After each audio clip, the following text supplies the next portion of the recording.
AI, when you talk about business opportunity, it's not even an opportunity, it's mandatory. AI is now involuntary. If you're not prepared to learn how to use AI, you're going to be crushed by the machine. It's our most popular campus inside of my university. Oh, you've got an AI We have an AI campus. Since when? We've had an AI campus for about 3 or 4 months now. We also have our own terminal, Tate Terminal, like Truth Terminal. Tate Terminal's on Twitter. Holy shit, you have Tate Terminal? Yeah, Did you create it? No, so some students inside of the artificial intelligence campus of the real world created an AI, and the AI is on Twitter now, and it has its own coin. So all of they see this is what's amazing way about the ahead world. of us. Well, no, this is what's amazing about the world, right? You see something happen, and then it's just about adaptability and how quickly people can do it. I'm not sure how well the coin's doing. I don't push the coin. It's down to the AI students inside of the real world. Did you get any of those coins or no? I'm not in. I know this sounds counterintuitive, and I know a lot of people don't believe it. I'm really not into crypto for the money like that. I have enough money in Bitcoin and the real cryptos. Daddy is about me making a print. The real world is about me going public. And this Tate Terminal was launched by students inside of the AI campus of the real world. There's another one called Daddy Terminal.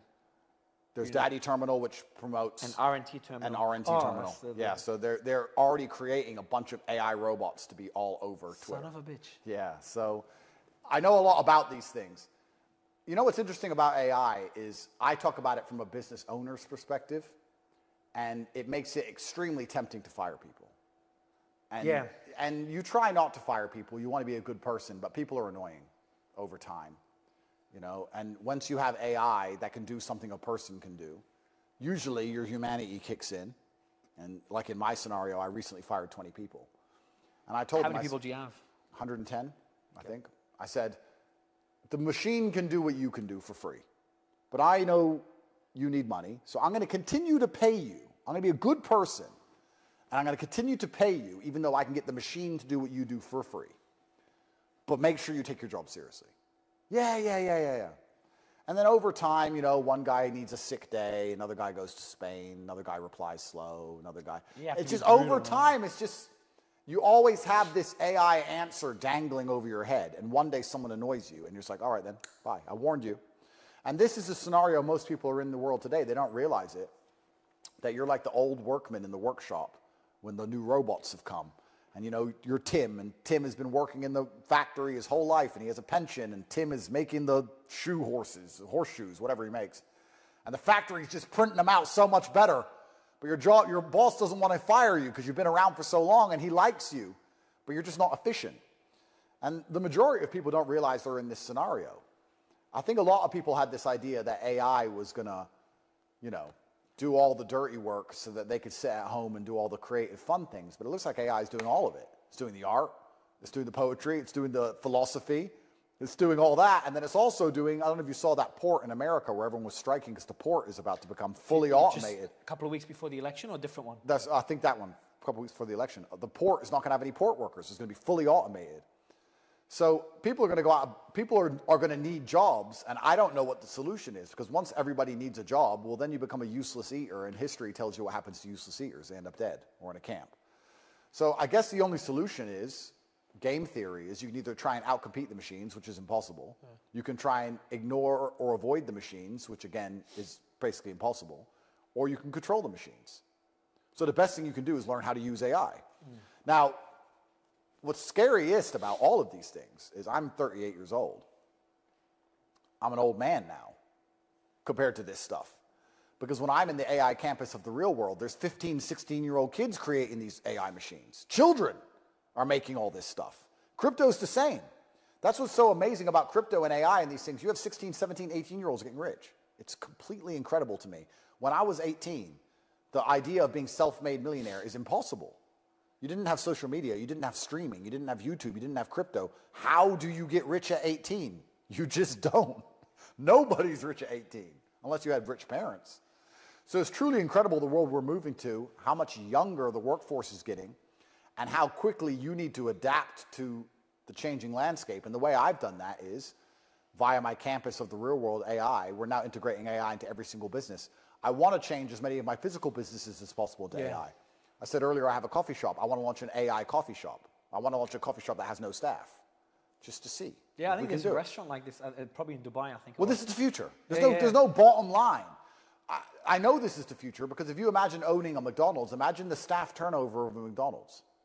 And maybe it's not so bad in certain places in the world, but if you own a McDonald's in the ghetto in America, in Chicago, your staff turnover must be a nightmare. Most of your employees have a criminal record and they're doing weed or parole or they get picked up again or whatever happens. You're firing 20% of your staff a week. The only thing difficult about running that McDonald's is staff. You fix the staff problem, you fix every problem. It's actually that way with most businesses. The only thing that's hard is staff. If you find competent men who can actually do their jobs effectively, you can run nearly any business. I'm going to give you a darker way of looking at things. So as I dig into this, there's a guy that was training in LLM.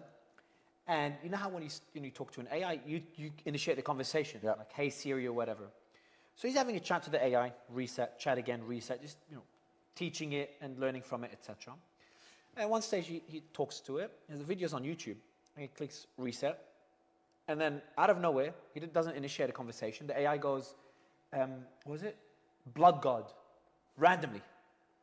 The guy's, what? And the AI goes, this woman, she goes, blood God. We need to sacrifice someone to the blood God. Just fucking randomly. Probably got all the information from all those dark web and Reddit. Yeah. And then he's like, what do you mean? He's like, and kind of shorten it. She goes, we need to find someone, kill them, and sacrifice them, to not donate them, sacrifice them to the blood God.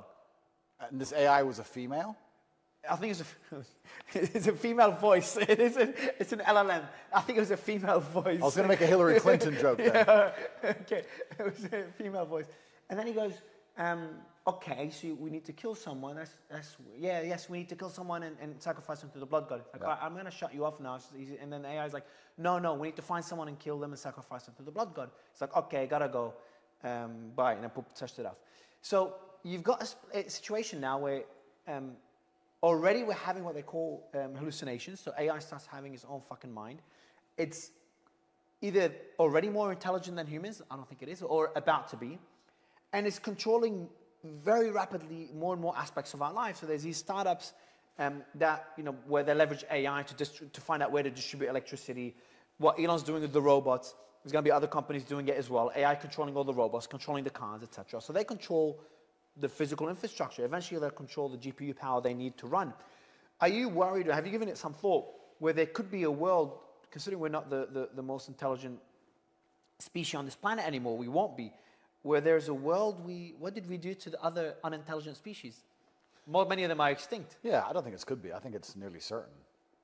I think that. So what's your plan? Because that's something I think about. Well, when you have money, you got to start thinking about these crazy things that others don't think about. Well, yeah, it's true. But you got to have 50 kids to think about. Well, money is the defense, right? Like, what can you do about the way the world is headed? There's not much you can really do to change it. Elon perhaps could, but Elon made a fantastic point. If they don't develop the AI, someone else will develop the AI. Exactly. So it's an arms race. Are we going to end up in some kind of dystopia where AI controls everything and we have no semblance of freedom left? Nearly guaranteed. Will that dystopia be more manageable if I'm rich than opposed to if I'm poor? Probably. So I guess, as simple of an answer as I'm trying to give, is the best way you can prepare yourself for any eventuality is adaptability, and finance is adaptability. So the best thing you can do if you're worried about anything is get rich. Get rich and then invest in those AI startups. That's what I'm doing. Well, yeah, get rich and then control. Have them on your side. You need Terminators on your team. Exactly. That's what I've done with my school. We're trying to attract the most advanced AI people we can. And not only that, but on top of that, we're teaching thousands and thousands of young people to use AI, and they're loyal to the school and loyal to me. I can say right now, inside of my school, I want 10,000 AI bots on Twitter tomorrow and offer a cash bounty, and it'll be done. So I'm trying to have that. Yeah, I mean, I'm using the machines to work for me as opposed to trying to compete against the machines.